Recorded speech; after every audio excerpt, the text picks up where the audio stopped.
বিদেশে আসতে চাইলে শিখে নিন এই 5টি জীবন বদলে দেওয়া স্কিল। বিদেশে আসা মানে শুধু নতুন দেশ নয়, নতুন জীবন। আর সেই জীবনে টিকে থাকতে হলে শিখতে হবে 5টা স্কিল, যা আপনার জীবন বদলে দিতে পারে। 1 নম্বর, কমিউনিকেশন স্কিল। ইংরেজিতে স্পষ্টভাবে কথা বলা, ইমেল লেখা আর আত্মবিশ্বাসের সাথে নিজেকে প্রকাশ করা চাকরি থেকে শুরু করে বন্ধুত্ব সব জায়গায় দরকার। 2 নম্বর, টাইম ম্যানেজমেন্ট। ক্লাস, জব, রান্না, বিশ্রাম সবকিছুর মাঝে ব্যালেন্স রাখতে না পারলে একসময় নিজেই হ্যাং হয়ে যাবেন। Number 3, financial literacy. অল্প টাকায় বাঁচা, বাজেট তৈরি আর সঞ্চয় বা ইনভেস্টমেন্ট এইসব না জানলে টাকার পেছনে সারা জীবন দৌড়তে হবে। 4 নম্বর, কুকিং স্কিল।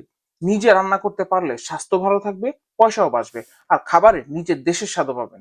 5 নম্বর, মেন্টাল রেজিলিয়েন্স বা মানসিক সহনশীলতা। বিদেশে একা থাকা কঠিন।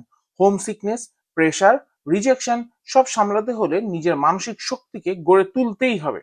এই স্কিলগুলো যদি কেউ শিখে নেয় তাহলে বিদেশে এসে সে শুধু বেঁচেই থাকবে না, সে জিতে যাবে। এই ভিডিওটা লাইক দিন আর শেয়ার করে দিন তাদের সঙ্গে যারা বিদেশে আসতে চায় বা প্রস্তুতি নিচ্ছে।